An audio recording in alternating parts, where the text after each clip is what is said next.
There's been an awful lot of talk about what's going on with the U.S. economy, which is blithely motoring toward this fiscal cliff. Many people are hoping that Democrats and Republicans can play nice, at least long enough to avoid what could become not just a made-in-USA crisis, but a worldwide crisis.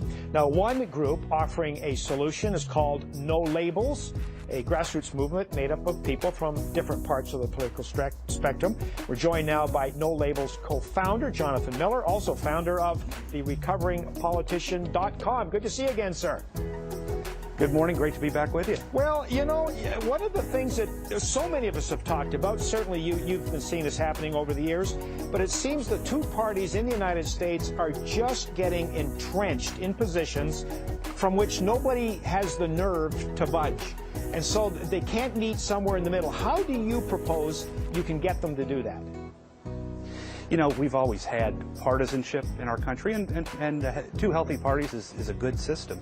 But you're right, over the last few decades, it's turned into what we call hyper-partisanship and resulted in polarization and paralysis. And so No Labels is a grassroots organization. We have 600,000 members, Democrats, Republicans, and independents. And what we are urging our elected officials to do is that, particularly on occasions of crisis like these, to put aside their labels, to engage in problem solving and do what's right for our country. And we're really hopeful that when the President takes a second term and a new Congress is sworn in, and even over this lame duck session, that Congress has learned the lesson, the message from this election, which is we want our elected officials to work together to do what's right. Yeah. Are you optimistic that's going to happen? I'm optimistic about the long run. I think the short term is going to be a continuing part of this scary process. Perhaps we're going to see the can kicked down the road. I think we all hope we don't go over the fiscal cliff and see dire circumstances to the economy. But we believe at No Labels that if folks go to nolabels.org and sign up to be part of our organization, and our organization grows from 600,000 to million to several million, that we will be able to put enough pressure on our elected officials that they will do the right thing. Right now, all the pressure they're getting is from the extremes, from the partisans, and from the special interests. We're the first kind of organization to put pressure to work together, to compromise, to solve problems. And if you like what you hear, go to nolabels.org, read what we're about, and sign on to our army, because if we get an army large enough, they cannot afford to ignore us. Well, I've gone to your website, sir, and in big, bold letters it says, no budget, no pay. And you're talking about the folks who work in Congress. Yeah, we have a Make Congress Work package with 12 different proposals to change the incentive system on how Republicans and Democrats work together. And one of the highlights of our proposal is no budget, no pay.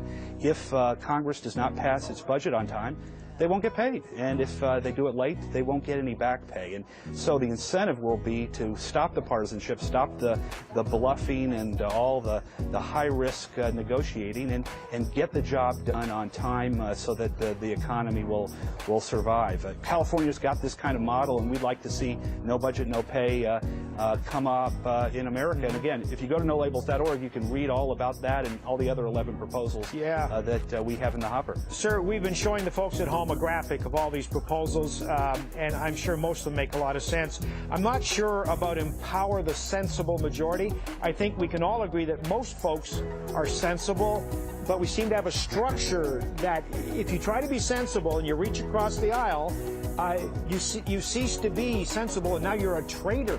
Don't we have to in some way change the culture in Washington? You know, exactly. And I used to be an elected official. I was state treasurer of Kentucky. That's why I call myself the recovering politician. Have a bunch of former politicians who write for the recoveringpolitician.com. But the problem isn't the individuals. The problem is the incentives. When they get to Washington, they are pressured to, as you mentioned, not compromise. Some are punished if they go back home and they vote to work across the aisle. So we believe that if No Labels builds this grassroots army, if we contact our congressmen every day, if we push them to work across the aisle, then the incentives will change, and we'll see many congressmen doing the right thing, doing what they really want to do, what they were elected to do, which is to serve the country's interest as opposed to some extreme party interest. Jonathan Miller is co-founder of No Labels. Always good to see you, sir. Thank you very much, and good luck in this. great to be with you, and come to knowlabels.org.